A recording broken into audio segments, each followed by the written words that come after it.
El Fondo Monetario Internacional liberó su perspectiva económica para América Latina. Y mire qué diferencia hace un año, qué diferencia hace del 2009 al 2010.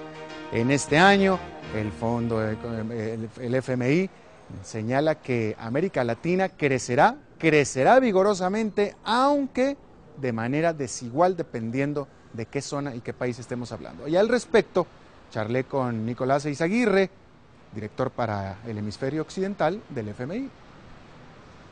Así es, Alberto.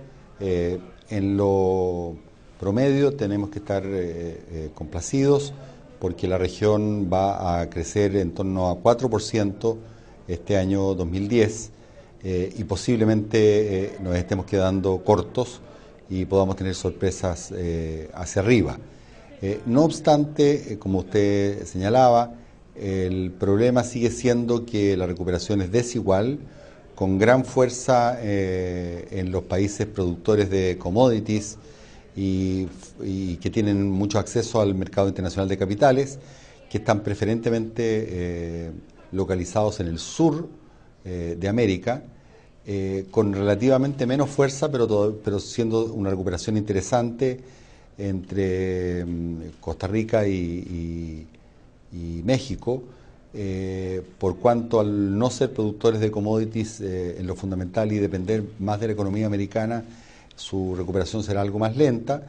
Estados Unidos y Canadá están volcando desde luego parte del terreno perdido durante los últimos años, particularmente 2009, pero tememos que todavía no sea completamente autosostenida la recuperación, particularmente en los Estados Unidos.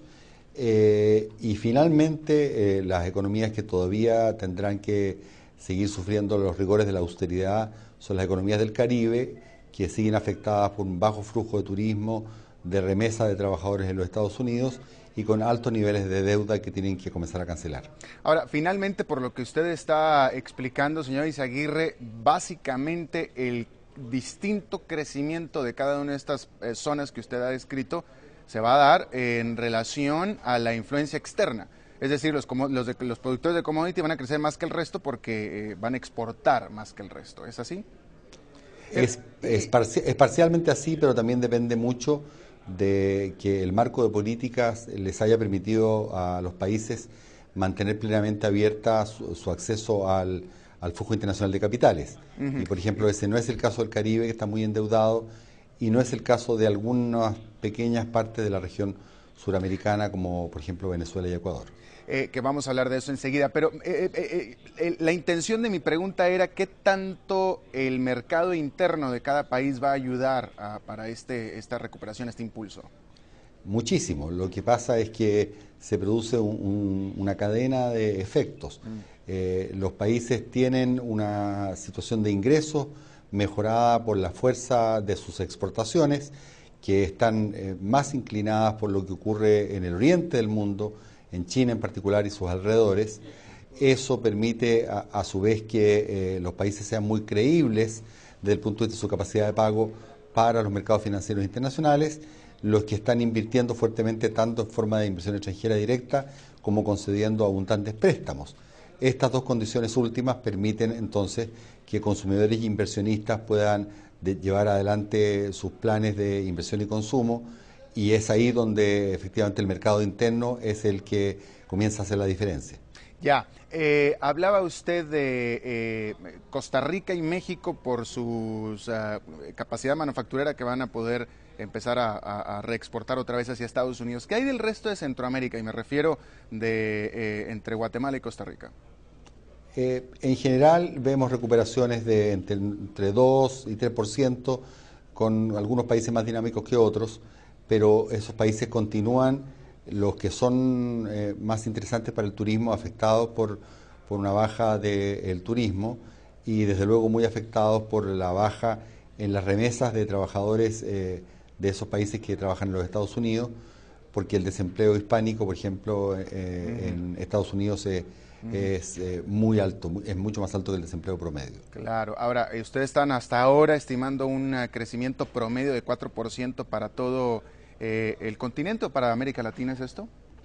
Esto es para América Latina. Para América Latina, ok. Sí. Esto quisiera decir entonces que la mitad de los países va a crecer más del 4 y la mitad menos del 4, para ponerlos así en términos muy generales, ¿no? ¿Cuáles son los 2, 3 países que más van a crecer? Y después le voy a pedir que me diga los 2, 3 que menos. Bueno, posiblemente los que más van a crecer van a ser Perú en primer lugar, seguido por Brasil con toda su fuerza, y hacia atrás tenemos varios que van a estar picando fuerte, como Paraguay, Uruguay, Chile, entre otros. Perú y Brasil, ustedes están estimando qué tipo de crecimiento para el 2010 hasta ahora. Mire, Perú sobre 6 y Brasil estamos revisando. No nos extrañaría que fuera bastante arriba de 5 también, pero todavía estamos revisando. Muy buen crecimiento. Hábleme de los países que menos van a crecer. Incluso ustedes mencionan en el reporte que habrá alguien que continuará en recesión. Bueno, fundamentalmente los problemas se concentran en la región del Caribe, donde los países que tienen alto nivel de endeudamiento van a tener que seguir haciendo ajustes fiscales para poder evitar que los mercados financieros dejen de prestarle para seguir manteniendo la deuda al día. Y por tanto ahí podremos tener crecimientos negativos en alguna de esas economías. ¿Ningún país del continente se espera que tenga crecimiento negativo o que no crezca? Sí, como le digo, es posible.